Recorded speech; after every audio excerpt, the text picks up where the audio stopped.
Hello दोस्तों, हमारे YouTube channel में आप सबका स्वागत है।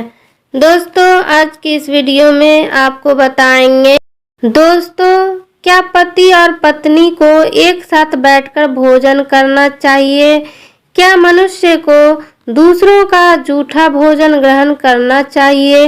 इस विषय में भगवान श्री कृष्ण ने बहुत महत्वपूर्ण बातें कही है, जो प्रत्येक मनुष्य को अवश्य जान लेनी चाहिए, ताकि उसे कभी अकाल मृत्यु तथा दुख दरिद्रता का सामना न करना पड़े।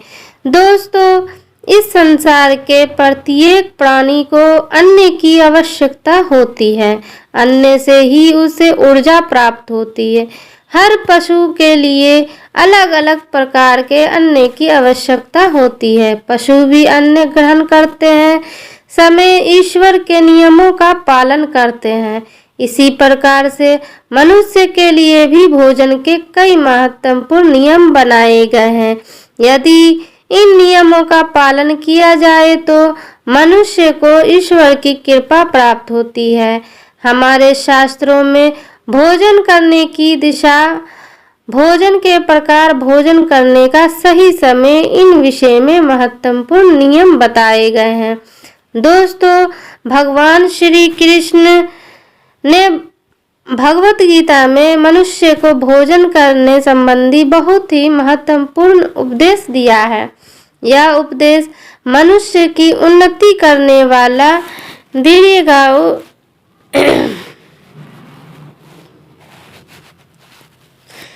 दीर्घायु दिलाने वाला तथा सभी प्रकार के रोगों से मुक्त रखने वाला है।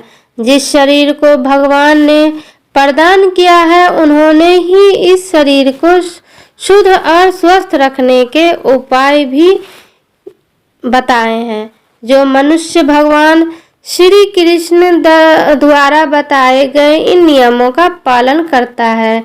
इसका शरीर सदैव शुद्ध, स्वच्छ और विकारों से दूर रहता है तथा भगवान श्री कृष्ण ने भगवत गीता के माध्यम से मनुष्य को भोजन के प्रकार बताए हैं।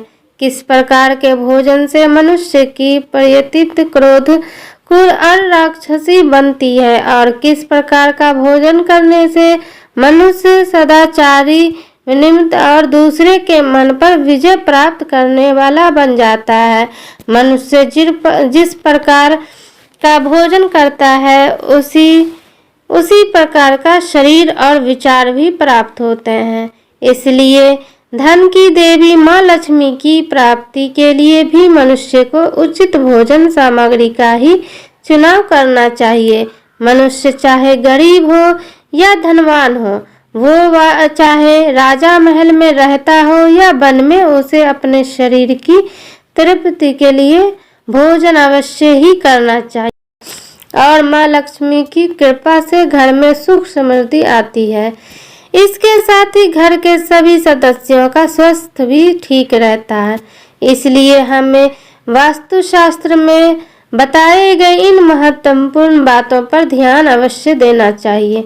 दोस्तों, विष्णु पुराण के अनुसार भोजन शुरू करने से पहले थोड़ा सा अन्न भूमि पर रखना चाहिए, ताकि देवता, पशु पक्षी, सर्व जाति तथा प्रेत पश्चात जो अपने कर्म बंधन से बंधे हुए हैं, उन सभी को अन्न की प्राप्ति हो।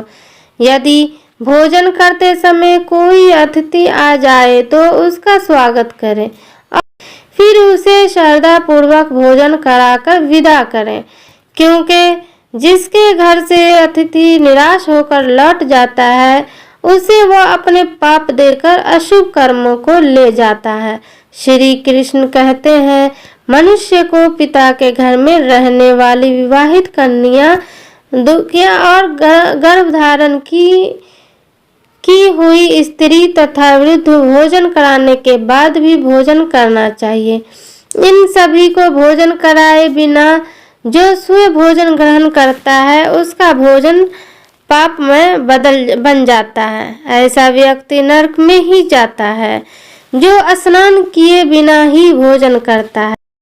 इससे पितृदेव नाराज हो जाते हैं। भोजन के बाद थाली में हाथ धोना अनुचित माना गया है। थाली में हाथ धोने से अन्न का अपमान होता है। भोजन के बाद थाली में हाथ धोने वाले लोग नीच योनि में जन्म लेते हैं।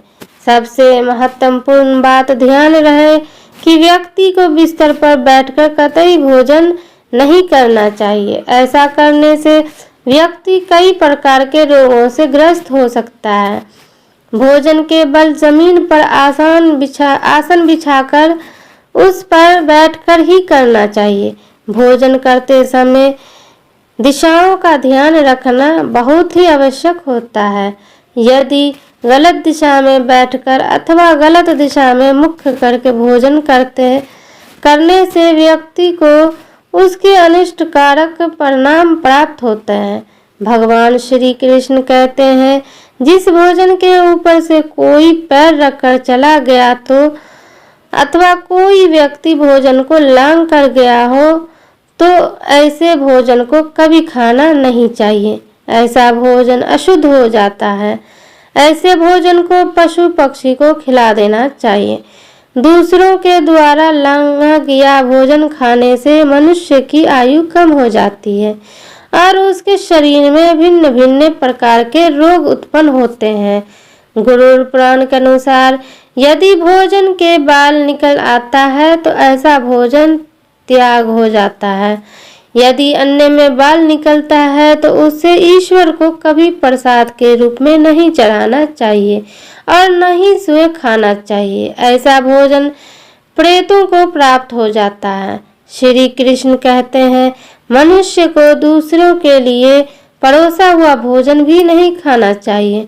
जो मनुष्य से दूसरों का भोजन छीन के खाता है अथवा किसी को बिना दिए ही स्वयं उस अन्न का उपयोग करता है, उससे देवी अन्नपूर्णा रुष्ट हो जाती है। तो दोस्तों, आप लोगों को ये वीडियो कैसी लगी हो ज़रूर कमेंट बॉक्स में बताएं। अगले वीडियो में फिर मिलते हैं।